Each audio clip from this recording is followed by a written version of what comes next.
Bonjour à tous, bienvenue sur votre chaîne de test de smartphone Smartivon. Ensemble, nous allons smartiver et ça me fait plaisir de vous revoir. Hop là, petit réglage de l'exposition de la lumière, c'est réglé. Ensemble, on va smartiver. N'oubliez pas, pour commencer, de liker, vous abonner, partager cette vidéo. Aujourd'hui, on se retrouve donc avec un téléphone déjà réservé et déjà vendu à une abonnée de la chaîne, le Vernet Mix 2. Le Vernet Mix 2, c'est pas un smartphone qui est très récent. Il a déjà 1 an et demi à peu près de sortie, mais on peut toujours le trouver et sur les sites d'occasion à de bons tarifs ou sur les sites en neuf encore, c'est faisable. Le Vernet Mix 2, Mix 2, il est là. Donc dans la boîte, vous me connaissez, on a déjà sorti histoire de gagner un peu de temps, le téléphone est déjà allumé. Voilà, on retrouve donc un chargeur en micro USB. On retrouve un chargeur en 2 volts, oui c'est ça, excusez-moi, hop, petite mise au point, en 5 volts 2 ampères, voilà, tadana. Hop là. Vous retrouverez aussi un film, donc on va revenir dessus, posé d'origine sur l'écran. Vous avez un film supplémentaire qui est fourni, donc pour aller devant. Vous avez aussi un film pour mettre à l'arrière, donc pour protéger le verre qui est au dos du téléphone, c'est plutôt vraiment sympa. On retrouve aussi une coque offerte, donc dans la boîte, c'est vraiment plutôt cool. C'est un smartphone qui est donc Mix 2, hein, ça fait penser à celui de chez Xiaomi. On va retrouver donc en caractéristique, hop là, si on va bien vouloir pouvoir le voir, la caméra selfie est donc positionnée en bas, voilà, en bas de l'écran. Donc c'est bon, voilà, c'est une particularité, c'est ce qui avait fait le succès du Xiaomi Mix 2. Donc à voir la qualité sur celui-ci. Donc on retrouve un grand écran de 6 pouces en Full HD+, en LCD IPS. On a une bordure plutôt fine sur les côtés, hein, faut quand même l'avouer. C'est plutôt bon effet, donc les bordures sont plutôt propres, et il me fait pas d'autofocus ce soir, c'est merveilleux. Voilà, donc les bordures sont plutôt fines sur le côté. On retrouve par contre une bordure un petit peu plus épaisse en haut, mais sur lesquelles du coup on va venir vous retrouver le haut-parleur qui est juste ici, une LED de notification, ça c'est plutôt sympa. Une bordure, voilà, donc une plus grosse et noire en bas, mais voilà, enfin, ça me gêne pas, moi, je trouve ça plutôt pas mal.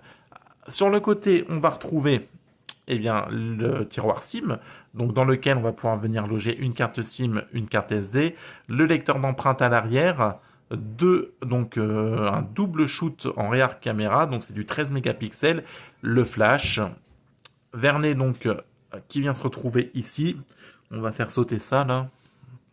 Je l'ai pas enlevé, mais bon, on va l'enlever pour le test. Je suis pas trop fan de ce truc-là. Hop, voilà. Je le remettrai après. Donc, un arrière donc qui est en vert, c'est vraiment, c'est très joli. Hein. C'est vraiment sympa. Donc, d'où je pense le film, hein, histoire de bien de vouloir pouvoir protéger donc des rayures. Et sur le côté, on retrouve Power et bouton plus-moins qui est ici. Donc voilà. Bon, après, le téléphone est très agréable en termes de prise en main. C'est vraiment quelque chose qui est sympa. Donc c'est bon, voilà, c'est pas mal. Voilà. 4 Go de RAM, 64 Go de stockage, bon, on est bien, c'est ce qu'il faut. On est donc sur un écran, je vous disais, de 6 pouces en Full HD+, donc en type LCD IPS. Un poids de 205 grammes, bon, c'est un petit peu lourd pour certains. Après, voilà, hein, aujourd'hui, début 2020, on a beaucoup de smartphones qui sont sur ce poids-là. Moi, ça me choque pas. Il y en a qui seront réfractaires. Moi, voilà, ça me gêne pas. Un octa-core, un Helio P25, qui va venir donc pour la partie processeur. J'ai déjà commencé à tourner un peu avec, parce que comme je vous l'ai dit, il est vendu, donc je vais pas faire poireauter l'acheteuse pendant 3 ans. Donc PUBG tourne dessus. On reviendra dans le test qui va suivre. Donc voilà, les jeux, même les plus gourmands, fonctionnent, j'ai pas de souci. Un petit peu de chauffe à la rigueur, mais ça reste minime. Une batterie de 4200 mAh. Bon bah voilà. Hein.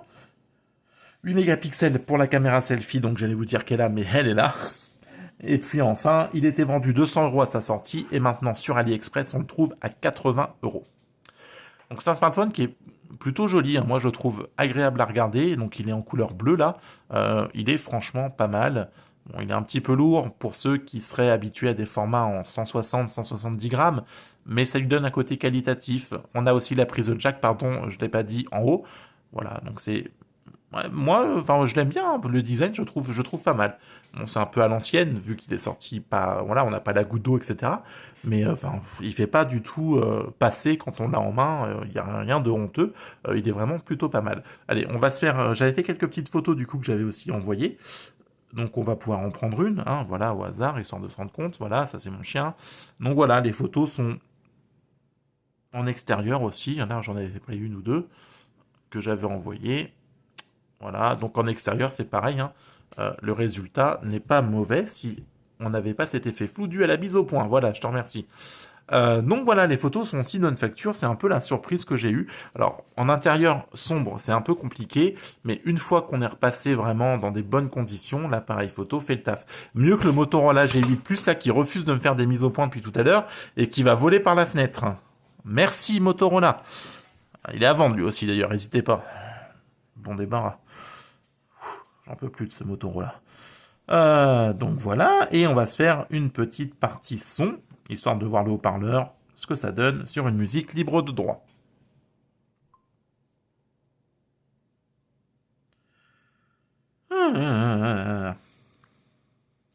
Bon, on va le taper parce que, décidément, voilà, musique libre de droit.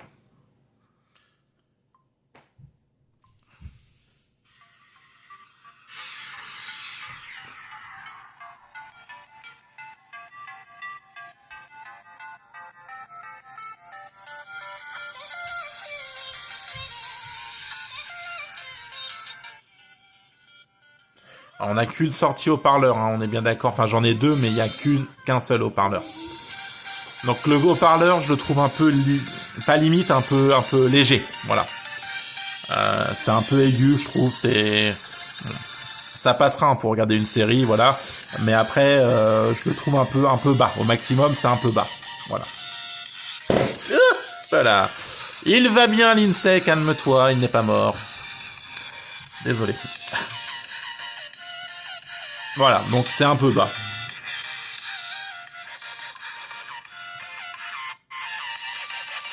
Voilà, bon, c'est ce qu'on peut dire. C'est un petit peu bas sur l'ensemble. On aurait pu s'attendre à un petit peu plus de puissance.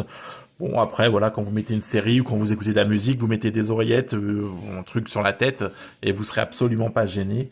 Donc voilà, c'est plutôt si vous voulez ambiancer toute la salle, ça va être plus compliqué.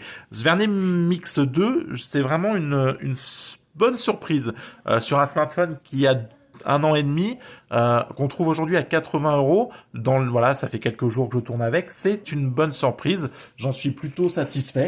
Donc voilà, moi je suis plutôt content. Donc on va voir sur le test ce qu'il vaut, mais au premier abord la batterie tient très bien la charge.